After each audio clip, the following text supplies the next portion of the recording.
Welcome to Steps to Statehood Level 2. Let's review our key point. Many events led to Indiana statehood. Even after the French and Indian War and the Proclamation of 1763, people still fought for control of North America. Native Americans continued to be pushed off their land in order for Europeans to create settlements and colonies. England began to tax colonists without representation, causing the colonists to declare their independence and fight for it in the American Revolution. Many years would pass before the Northwest Territory was formed and the Enabling Act was passed. These events would ultimately lead to Indiana becoming its own state.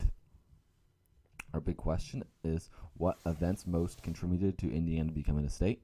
So far, those events were the American Revolution, the Declaration of Independence. All those things had to happen in order for Indiana to become a state. And that was outside of Indiana, but some things also needed to happen inside of Indiana for Indiana to become a state, and we're moving in that direction now. Last mission we learned about the Northwest Territory, how and why it was formed. In this mission we're going to learn about Native Americans in the Northwest Territory, and we want to be able to describe the conflict over land between Native Americans and the Americans living in the Northwest Territory. Our challenges are: why did Native Americans continue to cause conflict in the Northwest Territory? Who led the Native Americans in the Battle of Fallen Timbers? And who led the Native Americans in the Battle of Fallen Timbers? Those are two separate questions. They're just shown once here. Who led the Native Americans and Americans in the Battle of Tippecanoe? Again, those are asking for two different sentences in the answer, so please make sure that you have two different sentences in your answer when you answer it. And then, what event or events caused the War of 1812?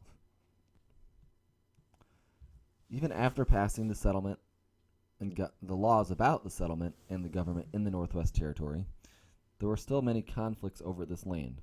Native Americans, who felt like that land was rightfully theirs because they had been there for many, many years, they thought, we're not going to leave this land. This is our land. We don't have to listen to you. We don't respect your government. We don't think that your government can tell us what to do. So we're going to stay here as long as we can. We're going to keep fighting for this land.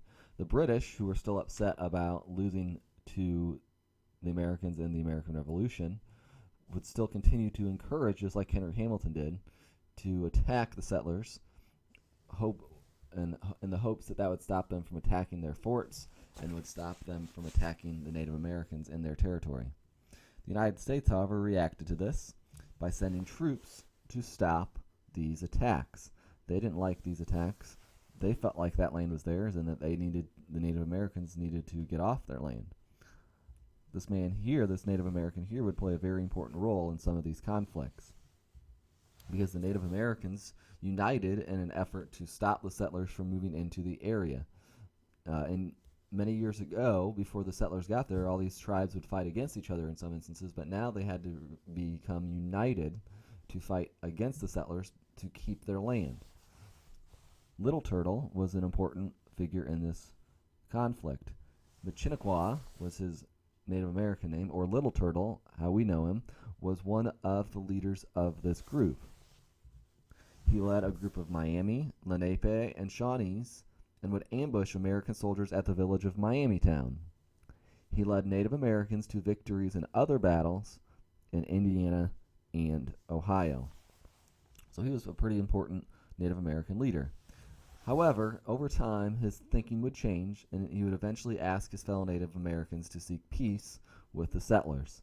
I want you to think, why would he do that? Why would he eventually ask his Native Americans to seek peace with the settlers when before he was fighting against the colonists or against the Americans in the hopes that the Native Americans could keep their land? I wonder what would have changed his line of thinking. Anthony Wayne, another important figure. During the battles, many soldiers had been killed or wounded. These were not battles that just get won or lost without loss of life, unfortunately. This upset George Washington because it made the United States look bad. They were trying to grow as a country, and to lose these battles to Native Americans would make the country look weak in the eyes of other countries. So he made General Anthony Wayne the head of the army in the Northwest Territory. He was nicknamed Mad Anthony because of his bravery in battles during the American Revolution. And there you see a picture of Anthony Wayne. Blue Jacket, this is another Native American.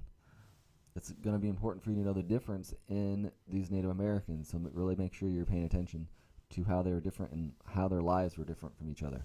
Little Turtle had asked the Native Americans to seek peace with the Americans to avoid any more bloodshed, to avoid any more loss of life.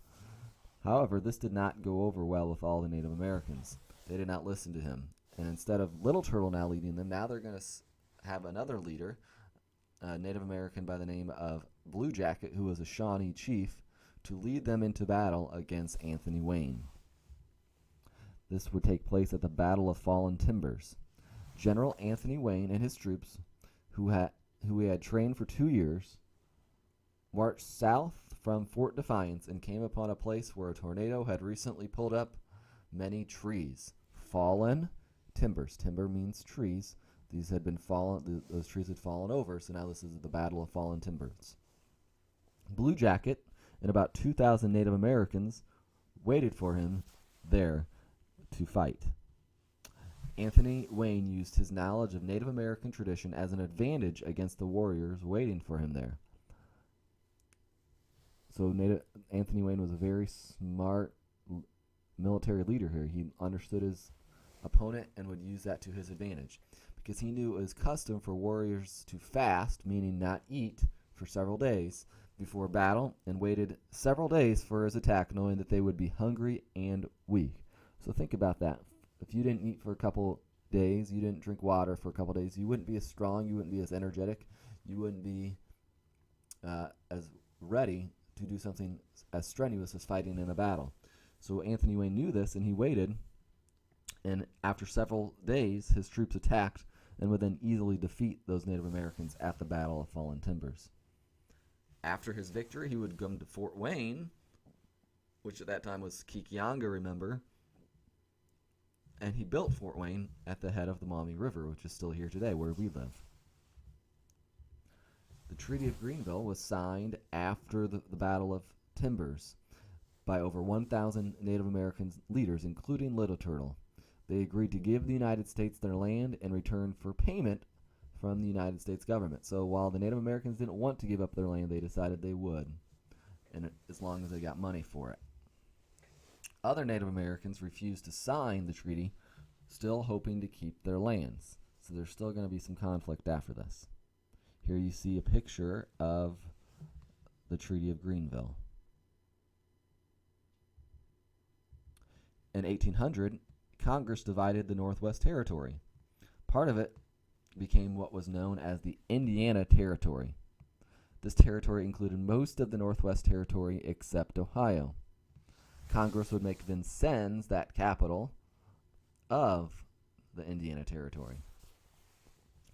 William Henry Harrison became its governor. We're going to watch a video to preview what's going to happen here in the next couple years and in the next couple slides by learning more about William Henry Harrison and the Indiana Territory and what happened with the Native Americans in that territory. Please give it your full attention.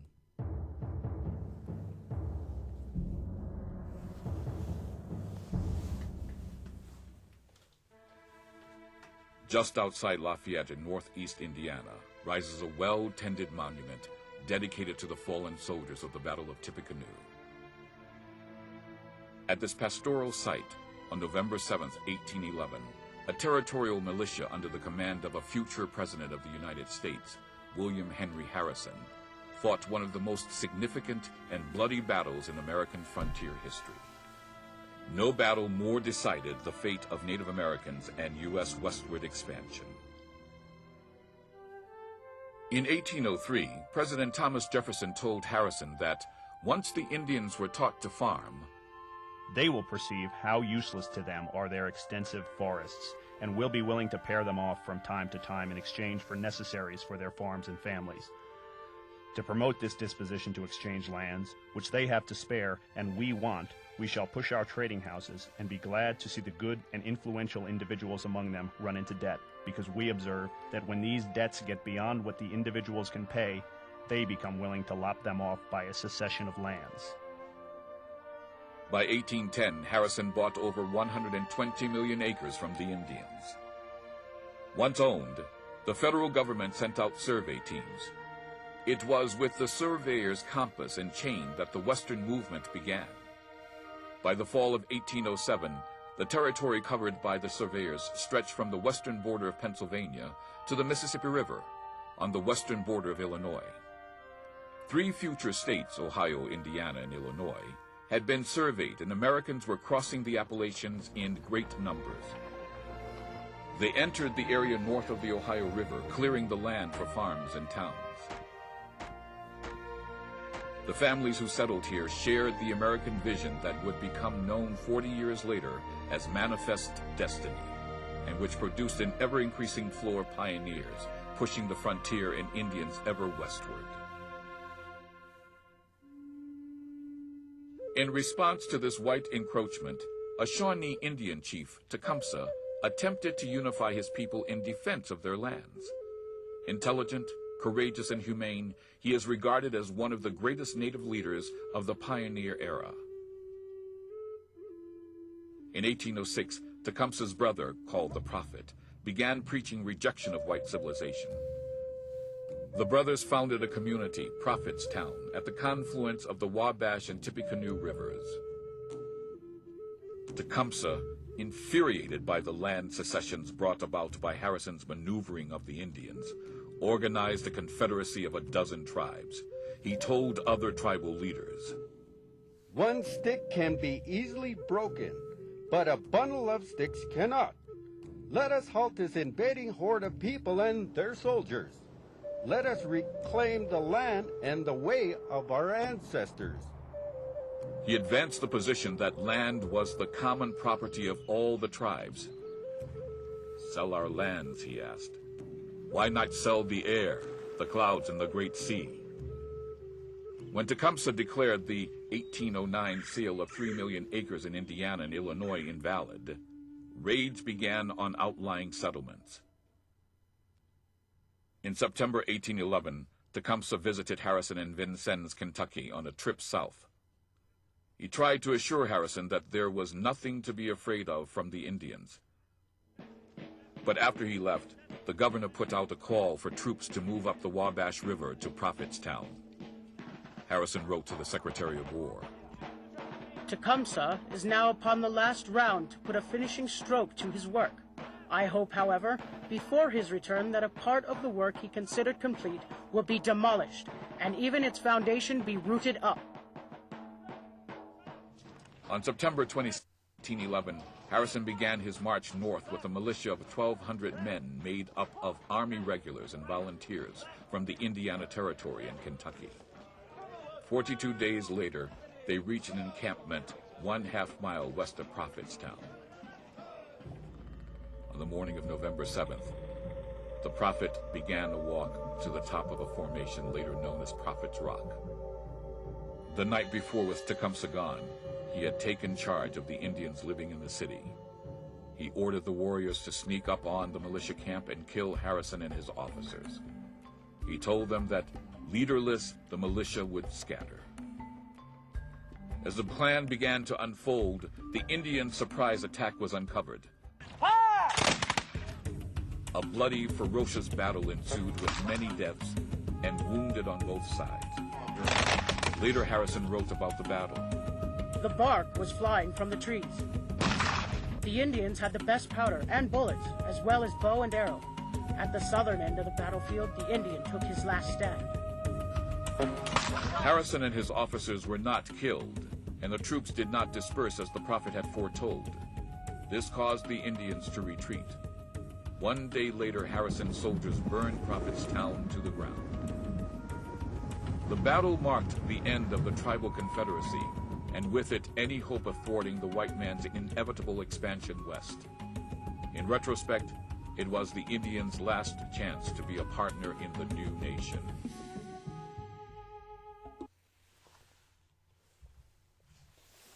All right, so let's talk about the things that happened in that video, mainly centered around a few individuals, one of them being William Henry Harrison, William Henry Harrison fought with Mad Anthony Wayne at the Battle of Fallen Timbers. One of his goals as the Indiana Territory's governor was to take more land from the Native Americans. While the Treaty of Greenville had given a lot of land peacefully to the Americans, some Native Americans still did not want to give it up. By 1809, he had gotten many Native Americans to give up their land in the southern third of Indiana and most of Illinois. Some Native Americans, however, thought this was unfair, and you learned about these two Native Americans in the video. Their name was Tecumseh and Tenskwatawa, also known as the Prophet, and these were brothers. These brothers tried to get the remaining tribes to unite and fight against William Henry Harrison. They would start a town called Prophetstown after Tenskwatawa, the Prophet. Many Native Americans from different tribes lived there and practiced their own traditions. William Henry Harrison wanted the Prophet and Tecumseh to end their attacks and march close to Prophetstown, planning to destroy it. This is where the Battle of Tippecanoe happened. Harrison attacked Prophetstown while Tecumseh was away. Tecumseh was kind of the more organized, the better leader. So he attacked it while Prophetstown was away. His army of 1,200 men fought the Prophet and his 650 men. After hours of fighting, the Native Americans retreated and abandoned Prophetstown. Harrison became a national hero, and Tecumseh's Native American group had been greatly weakened. Even though the Americans had defeated England in the American Revolution, the British still refused to give up some of their forts in the Northwest Territory. From these forts, the British were arming and encouraging the Native Americans to attack settlers. We learned about that earlier. The British Navy was also attacking American trading ships. For these reasons, the United States again declared war on the British, and this war was called the War of 1812. William Henry Harrison would take control of the American army in the Northwest Territory after the British had won a few battles. He began winning a couple of these battles and would successfully defeat the remaining Native Americans living in the Northwest Territory. The Battle of Thames was the deciding battle in the War of 1812. Harrison and his men would fight a combined British and Native American force. During this battle, Tecumseh was killed. This is just some interesting facts for you to know about the War of 1812. The original White House was burned by the British during the War of 1812. So the White House that the presidents live in today wasn't the original White House. It was actually burned to the ground in 1812 during the the War of 1812. Peace would finally come in 1814 as Native Americans were either forced to move to reservations or to move further west. The United States, by winning the War of 1812, had now become a world power. This is the end of Mission 2. I realize it was pretty long, a lot of different events, a lot of different people. You might have some questions. You might struggle on a few checkpoints, but I want to be there to support you, so please let me know if you have any questions or need any help. If not, I will see you in Mission 3.